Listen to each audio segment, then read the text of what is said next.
Cheyenne is my savior. She's the love of my life. She has always been there for me through thick and thin. Oh, I woke you up. Oh, now you're up.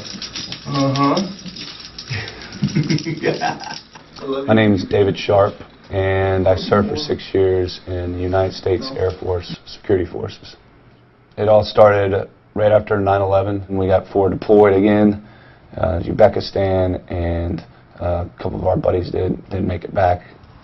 And so I came back home finally in March of 2002, and I pretty much segregated myself from my family and friends.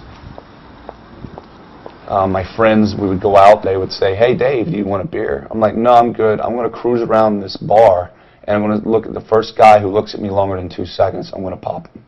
They said, "We can't hang out with you anymore, Dave. You're out of control." I was like, "Fine, I don't need you anyways." So my friend came over and he said, "Let's check out this pit bull rescue." I said, "Hell yeah, I'm a fighter. I want a fighting dog." I go down there and there's this one puppy that's not paying me any mind, but all the others are all around me. And then I remember she came over to me and she like licked my hand, sniffed it, and left.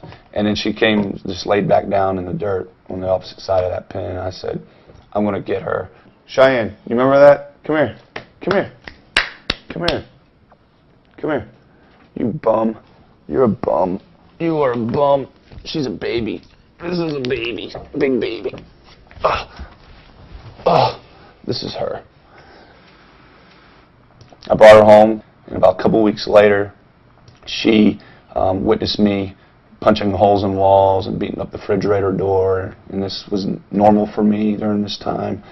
I see this little tail out of the corner of my eye, and I look down at her, and she's looking at me, you know, doing this waving her head back and forth, and I looked down at her, and I just picked her up and took her back to my bed and just started crying and talking about everything that happened, what I experienced, what I'm going through, and it felt like a 10,000-pound weight was lifted off my chest. It literally did.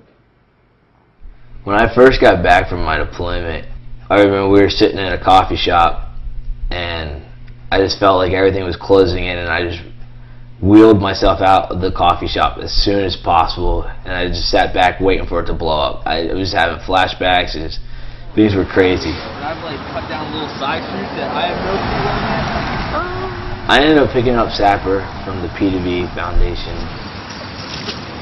There's certain things that, you know, I only talk to Sapper about. Not that I don't think my family understands or want to hear. Come here. Come here. Just that, you know, you always have that thing, will they judge me over this or not? Yeah, a little bit. You know, you just really don't want to tell your story to somebody. You got these doctors who not, you know, they've heard it, they haven't seen it. You know, so you just talk to your dog, man. Talking to Sapper, it just lets me get it off my chest and get it out there. 18 veterans commit suicide each day in this country. 18. Also, on the other end of that spectrum, there's 4 million animals, sheltered animals, killed in this country every year. So that's what we do. We take the 4 million and we pair them up with the 6,500 per year. It's kind of like a Match.com between sheltered pet and a veteran or emergency first responder. This little guy was used for fighting. He was a toy for other dogs to beat up on, and they don't have a choice.